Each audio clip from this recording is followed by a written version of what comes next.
স্বাস্থ্য ভবনে যাব। গ্লোবাল প্রাইজ পাচ্ছেন, মাতঙ্গিনী প্রাইজ আমাদের দিচ্ছে, আমাদের একটা স্তম্ভ বলে ঘোষণা করেছে। বারবার হু থেকে প্রাইজ পেয়েছেন উনি, কাদের জন্য?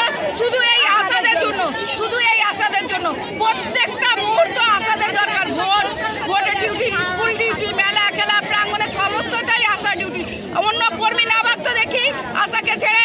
আশা কিভাবে কাজ করে, সরকার কিভাবে কাজ তুলতে পারে, স্বাস্থ্য দপ্তরে এ থেকে জেড পর্যন্ত সমস্ত আশার হাত ফেরাই হয় সমস্ত প্রজেক্টের।